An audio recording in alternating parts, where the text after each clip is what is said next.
Hello दोस्तों, hello and welcome to the channel. कैसे हैं आप लोग दोस्तों? सबसे पहले तो आप सबको रामनवमी की हार्दिक शुभकामनाएं। आप सबके लिए ये त्यौहार बहुत सी नई बिगनिंग्स और बहुत सारे रिलीज़ लेके आए। आपको पता है, जब हम श्री राम जी की बात करते हैं तो मुझे हमेशा एक चीज़ पिक होती है। हमेशा जब भी मैं श्री राम का ध्यान करती हूँ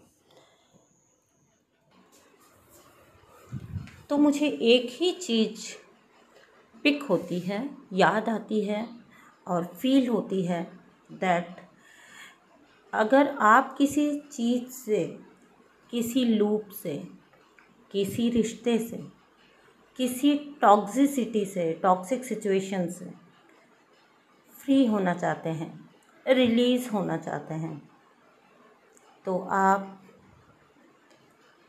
श्री राम का हाथ पकड़ सकते हैं। उनकी उंगली पकड़ के चलिए, उनसे प्रे करिए। जिस तरह से उन्होंने सीता मैया को मुक्त कराया था, फ्री कराया था,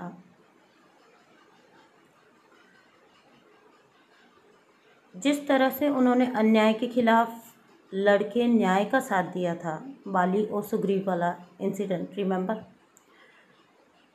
आप वहाँ न्याय की मांग कर सकते हैं। मुझे हमेशा लगता है जब भी आपको जस्टिस चाहिए ना, तो आप श्री राम से प्रे करिए और डेफिनेटली आपको उस सिचुएशन में, उस पर्टिकुलर सिचुएशन में जस्टिस ज़रूर मिलेगा।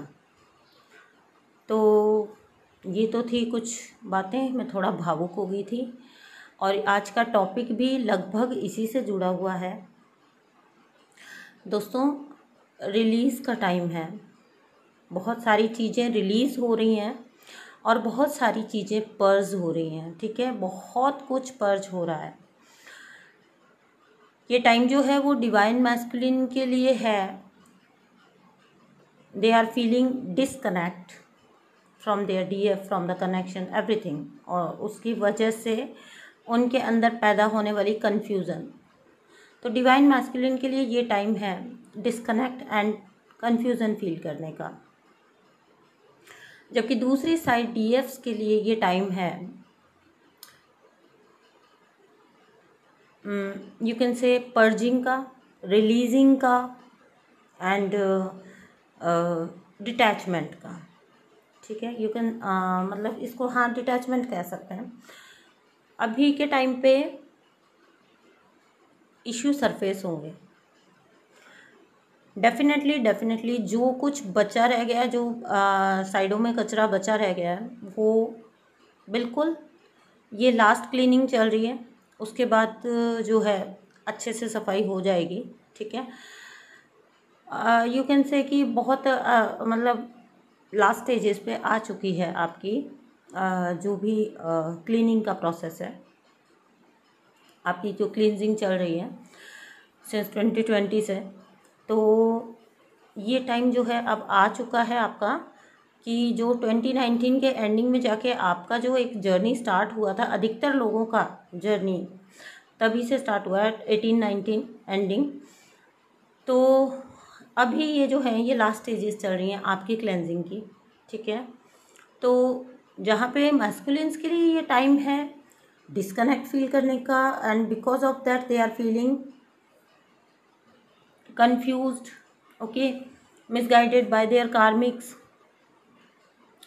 और मिसलीड तो वो हमेशा से होते थे, कार्मिक से मिसगाइड तो हमेशा से होते थे, लेकिन this time they are understanding, इस बार उनको समझ भी आ रहा है। ठीक है, और फिर वो जो उनका सपोर्ट सिस्टम है वो उनको आसपास कहीं दिखाई नहीं दे रहा है।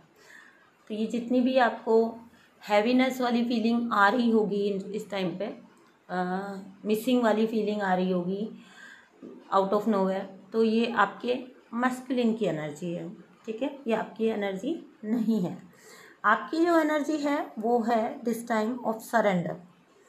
लास्ट सरेंडर है, मतलब सरेंडर के लास्ट स्टेजेस हैं जहाँ पे आप जो है रिलीज़ करोगे, पर्च करोगे। मूड स्विंग्स बहुत हो सकते हैं इस टाइम पर। समटाइम्स आपको लगेगा कि आपसे खुशकिस्मत इस दुनिया में कोई नहीं है, और समटाइम्स आपको लगेगा कि आपका जीवन बेकार है या कहीं भी नहीं जा रही है आपकी जर्नी। समटाइम्स आपको ऐसा फील होगा, जबकि असेंशन हर वक्त चल रहा है, हर वक्त चलता है असेंशन, लेकिन 3D में देखते हुए आपको लगता है that you are reaching nowhere. तो किसी ने मुझसे पूछा था, वैसे कई लोग पूछते हैं, लेकिन किसी ने मुझसे पूछा था तो मैंने सोचा कि इस बात का मैं जवाब दूँ कि मैम अपने इश्यूज़ को कैसे पहचानना है, मतलब आपको क्या हील करना है ये आपको पता कैसे चलेगा। तो ये कोई एक फैक्टर नहीं होता, ठीक है, एक फैक्टर नहीं है कि आपको पता चलेगा और आपको सिंपली जैसे मतलब एक पता चल जाएगा। आपको वो समझना पड़ता है, आपको वो पिक करना पड़ता है, ठीक है। अब ये हो सकता है कि आपको बार बार करके कोई पुरानी घटना याद आ रही हो, चाइल्डहुड से जुड़ी हो सकती है, या आपके कोई सेक्सुअल ट्रॉमास हो सकते हैं, या कोई किसी टाइप के ट्रॉमास हो सकते हैं, कोई फिज़िकल अब्यूज़ अगर आपके साथ हुआ है, मान लीजिए जस्ट एन एग्जांपल, तो वो घटना जो है वो आपको ऐसा लगेगा कि ये मतलब मुझे कहाँ से याद आ गई और क्यों आ रही है बार बार, मुझे ये सरफेस हो जाएगी वो चीज़, ठीक है, जिसको आपको हील करने का टाइम आ गया है। ओके, एक तरीका तो ये है। सेकंड जो मेरे साथ होता था वो ये होता था कि ड्रीम में हमेशा अक्सर जो मेरा एक इशू हील हो गया है और अब मुझे किसको हील करना है, तो उसका इशारा मुझे हमेशा ड्रीम में मिलता था, ठीक है। ड्रीम में थ्रू माय काउंटर पार्ट मुझे वो इशारा दिया जाता था, बताया जाता था। तो I am very thankful for that कि मुझे बहुत इजीली बता दिया जाता था। तो ये एक कृपा कह सकते हैं इसको। तो ये चीज़ भी होती है लोगों के साथ कि आपको ड्रीम में पता चलता है, हिंट मिलता है। फिर आपको पता चल सकता है जहाँ पे आपको, अगर आपको साइकिल्स पहचानने की क्षमता है, ठीक है, आपकी कौन से साइकिल्स हैं जो बार बार रिपीट होते हैं आपकी लाइफ में, एंड डेफिनेटली जब आप जर्नी में अच्छे से वर्क कर रहे होते हो, मतलब आगे बढ़ते हो, अंडरस्टैंडिंग आती जाती है, तो आपको साइकिल समझ आने लग जाते हैं, अपने पैटर्न समझ आने लग जाते हैं। तो when you need to break some, universe आपको अगर गाइड कर रहे हैं कि आपको ये आपका पैटर्न है, ये आपका साइकिल है, इसको आपको एंड करना है, ठीक है, तो भी आपके साथ ये होगा कि आपको वो साइकिल जो है वो धीरे धीरे अपने रियलाइज़ होने लग जाएंगे। जैसे मान लीजिए एक कोई चीज़ होती है, आप किसी रिश्ते को छोड़ना चाहते हैं, ठीक है, and the person is very sure, ठीक है, उनको पता है कि आपको किस तरीके से वापस लेना है। ओके, तो ऐसा होता है कि you are just a puppet in that person's hand. आप जो है उस पर्सन के हाथों में, चाहे आप कितना भी उस कनेक्शन से या उस पर्सन से दूर जाने की कोशिश करते हो, ठीक है, बट ऐसा होता है कि आप फिर से घुमा के वो पर्सन आपको वापस अपने उस कनेक्शन में वापस लेके आता है, ठीक है। तो यहाँ पे आपको अपना पैटर्न समझना होगा कि वो पर्सन को आपकी कौन से बटन्स पता हैं, ठीक है, डेफिनेटली उस पर्सन को पता है कि कौन सा बटन दबाने से क्या होगा, और वो उसी चीज़ को बहुत बखूबी यूज़ करता है, और आप उस रिश्ते से निकल जाते हो, फिर अगेन वापस आ जाते हो, फिर निकल जाते हो, फिर अगेन वापस आ जाते हो, ठीक है। तो अब यहाँ पे क्या करना होता है, आपको वो चीज़ पहचाननी है। आपको ये तो समझ हो गया, ये तो रियलाइज़ हो गया that this person is not good for you, this situation is not good for you. ये तो यहाँ ये पता लगाना तो बहुत ईजी होता है, ठीक है। उसके बाद आपको पहचानना होता है अपना पैटर्न, किस पैटर्न की वजह से आप बार बार जाके, किस बिहेवियर पैटर्न, आपका कोई बिहेवियर पैटर्न हो सकता है, आपकी कोई कमज़ोरी हो सकती है, जिसकी वजह से आप बार बार करके जाके उसी लूप में वापस जाके फंसते हो, ठीक है। एंड अगेन वो पर्सन जो है वो आपका फ़ायदा उठाता है। तो आपको अपना पैटर्न समझना होगा। जैसे मान लीजिए कि मतलब आपको ये पहचानना होगा कि वो पर्सन के पास अब उसके पास आपके कौन कौन से पॉइंट हैं जिनकी वजह से वो आपको कर सकते हैं, ठीक है।